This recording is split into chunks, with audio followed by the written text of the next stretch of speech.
নমস্কার বন্ধুরা, সাথী কিচেনের আবারও এক নতুন রেসিপিতে আপনাদের সবাইকে স্বাগত জানাই।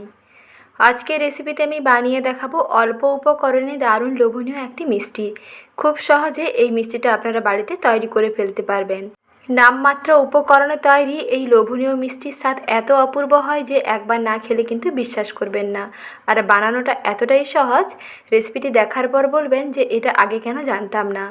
তাহলে আসুন দেখে নিন আজকের সহজ রেসিপি। আর রেসিপিটি শেষ পর্যন্ত দেখে নেওয়ার অনুরোধ থাকলো, সঙ্গে ভালো লেগে থাকলে একটি লাইক করে দেওয়ার অনুরোধ থাকলো। তাহলে দেখে নিন সহজ রেসিপি। প্রথমেই এখানে দেখুন নিয়ে নিয়েছি একটি নারকেলের অর্ধেকটা নারকেলগুলোকে আপনারা একটু কুড়নি দিয়ে কুড়িয়েও নিতে পারেন, আর না হলে এইরকম পেছনে দেখুন কালো অংশটাকে তুলে দিয়ে তারপর ছোটো ছোটো টুকরো করে কেটে নিয়ে মিক্সার গ্রাইন্ডারে ভালো করে এরকম গুঁড়ো করে নিতে পারেন। যেটা সুবিধা হয় সেই মতন করে নারকেলটা গুঁড়ো করে নেবেন। আর এইরকম ফ্রেশ নারকেল করা হলে এটা কিন্তু বেশি খেতে ভালো হয়। তারপরে কড়াইতে দিয়ে দিচ্ছি 1 গ্লাস জল, ছোটো স্টিলের গ্লাস মাপ করে 1 গ্লাস জল দিলাম। আর এর মধ্যে আমি 2 চামচ ঘি দিয়ে দিচ্ছি। জলের মধ্যে ঘি দিয়ে ভালো করে মিশিয়ে নেবেন। জলটা যখন গরম হয়ে একটু ফুটতে শুরু করবে তখন এর মধ্যে দিয়ে দিতে হবে নারকেল কোড়া। ফ্রেশ নারকেল কোড়া দিয়ে দিলাম। আর এর সঙ্গে মিশিয়ে নিচ্ছি অল্প একটু চিনি। 4 চামচের মাপ করে 2 থেকে 3 চামচ চিনি দিলেই হবে, বেশি চিনি দেওয়ার দরকার নেই, কারণ এটা যেহেতু রসের মধ্যে ডোবানো হবে তাই এখানে অল্প একটু চিনি দেবেন। 4 চামচের মাপ করে এখানে আমি 2 চামচ চিনি দিয়ে দিচ্ছি। দিয়ে ভালো করে মিশিয়ে নেব। এই মিশ্রণটা যখন একটু ফুটতে থাকবে এবং নারকেলগুলো মোটামুটি একটু সেদ্ধ হয়ে যাবে তখন এর মধ্যে দিয়ে দিতে হবে ময়দা। মেজারিং কাপের হাফ কাপের একটু বেশি নিলাম ময়দা। আর এখানে সামান্য 1 চিমটি লবণ দিয়ে দিচ্ছি। তারপরে ভালো করে এই ময়দাটাকে একটু সেদ্ধ করে নিতে হবে।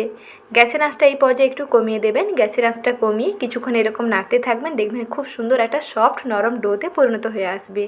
তারপরে একটু ঢাকনা দিয়ে ঢেকে রেখে দেবেন, ময়দা ডোটা আরও ভালোভাবে সেদ্ধ হয়ে যাবে। আর এই রকম ডোটা নরম করে মাখালে মিষ্টিটা খুবই নরম তুলতুলে হয়। একটু এই রকম নরম করে তৈরি করবেন। তারপরে এই ডোটাকে দেখুন একটা থালার মধ্যে নামিয়ে নিচ্ছি। এই উষ্ণ গরম অবস্থাতেই হাত দিয়ে ঠেসে ঠেসে মেখে নিতে হবে। কিছুক্ষণ মেখে নেওয়ার পরেই দেখবেন একেবারে সফট স্পঞ্জে একটা ডোতে পরিণত হয়ে যাবে।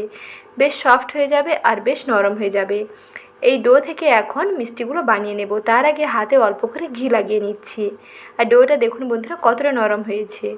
হাতের মধ্যে ঘি লাগিয়ে নিয়ে এর থেকে ছোট ছোট বল তৈরি করে নিয়ে তারপরে দুটো তালুর মাঝখানে রেখে গোল করে একটু চ্যাপ্টা করে দিচ্ছি। আপনারা আপনাদের পছন্দ মতো যে কোনো শেপে মিষ্টি তৈরি করতে পারেন, তবে এই রকম খুব সহজে কী করে তৈরি করবেন তার একটা সহজ রেসিপি শেয়ার করছি, তাই এই রকম সহজেই মিষ্টিগুলো বানিয়ে ফেলছি। এই রকম গোল করে একটু চ্যাপ্টা করে দেবেন, এইভাবে মিষ্টিগুলো তৈরি করবেন। আর এই মিষ্টিগুলো যখন তেলের মধ্যে ভাজা হবে তখন দেখবেন এগুলো কিন্তু আগে থেকে আরও একটু সাইজে বড় হয়ে যাবে, একটু ফুলকো হয়ে যাবে। এখন এই তৈরি করে নেওয়া মিষ্টিগুলোকে ভেজে নিচ্ছি। তার জন্য সাদা তেল পর্যাপ্ত পরিমাণে কড়াইতে গরম করে নিয়েছি। তেল ভালো করে গরম করে নিয়ে একটি একটি মিষ্টি তেলের উপরে দিয়ে দেবেন। তারপরে গ্যাসের আঁচটা একটু মাঝারি থেকে কমের মধ্যে রেখে একটুক্ষণ সময় নিয়ে লাল করে ভেজে নেবেন। দুই দিকের কালারটা যখন বেশ সুন্দর লালচে হয়ে যাবে তখন এগুলোকে তেল থেকে তুলতে হবে। তার আগে এইরকম উল্টে পাল্টে লাল লাল করে ভেজে নিচ্ছি। গ্যাসের আঁচটা একটু কমিয়ে ভাজবেন, ভেতর থেকে যাতে খুব সুন্দরভাবে ভাজা হয়ে যায়, তার জন্য গ্যাসের আঁচ একটু মাঝারি থেকে কমের মধ্যে রেখে সময় নিয়ে ভেজে নেবেন। বেশ সুন্দর এইরকম খাস্তা মুচমুচে হবে। আর এইরকম আপনার রসে না ডুবিয়েও এইরকম মিষ্টিগুলো তৈরি করে নিয়ে শুকনো মিষ্টিগুলো আপনারা অনেক দিন পর্যন্ত স্টোর করেও খেতে পারবেন। স্বাদ দেখবেন একেবারে অপূর্ব হবে। 1 মাস পর্যন্ত সংরক্ষণ করে খেতে পারবেন, একই রকম স্বাদ থাকবে। খুবই মুচমুচে হয় আর খুবই টেস্টি হয়। এখন এই মিষ্টিগুলোকে একটু ঠান্ডা করে নিচ্ছি। আর এদিকে ততক্ষণে শিরাটা রেডি করে নিচ্ছি। কড়াইতে 1 কাপ চিনি, 1.5 কাপ জল এবং 3টে এলাচ দিয়ে কিছুক্ষণ জাল দিয়ে নিচ্ছি। চিনিটা মোটামুটি একটু গলে যাবে এবং এখানে কিন্তু চিনির শিরা একতার বিশিষ্ট করা যাবে না। চিনির শিরাটা বেশ পাতলা থাকবে। সেই ফুটন্ত পর্যায়ে মিশিয়ে নিতে হবে মিষ্টিগুলো। চিনির শিরাটা মোটামুটি হয়ে গেছে, দেখুন হাতের মধ্যে একটু নিয়ে চেক করে নেবেন। যখন দেখবেন যে একটু তেলের মতন চিপচিপে লাগছে তাহলেই বুঝতে পারবেন যে চিনির শিরা রেডি। এখন এই শিরার মধ্যে মিষ্টিগুলোকে দিয়ে একটু ফুটিয়ে নিচ্ছি। মোটামুটি 1 থেকে 2 মিনিট ফোটানোর পরেই গ্যাসের আঁচটা বন্ধ করে রেখে দেবেন প্রায় 15 মিনিট পর্যন্ত। 15 থেকে 30 মিনিট রেখে দেবেন। এই যে শিরাটা খুব ভালোভাবে মিষ্টির গায়ে দেখবেন ঢুকে যাবে। মিষ্টিগুলো একেবারে রসালো হবে আর এই শিরাটা টেনে নিয়ে দেখবেন বেশ ফুলে টইটম্বুর হয়ে যাবে, একেবারে তুলোর মতো নরম হবে আর খুবই টেস্টি হবে। তার জন্য গ্যাসের আঁচটা বন্ধ করে দিয়ে 30 মিনিট ঢাকনা দিয়ে ঢেকে রেখে দেবেন। এখন এই মিষ্টিগুলোকে আমি একটি প্লেটে সার্ভ করে দিয়ে দেখিয়ে দিচ্ছি।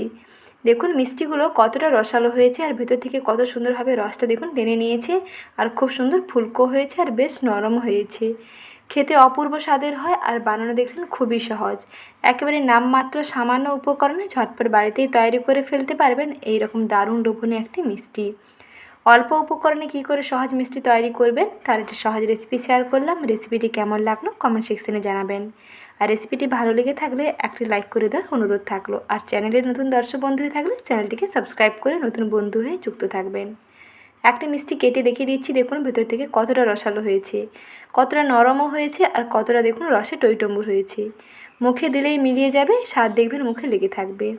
তাহলে বন্ধুরা আজ এই পর্যন্ত, এখানেই বিদায় নিচ্ছি। আবারও শীঘ্রই হাজির হব নতুন রেসিপি নিয়ে। পরবর্তী রেসিপি দেখার আমন্ত্রণ থাকলো। ভালো থাকবেন, সুস্থ থাকবেন। ধন্যবাদ।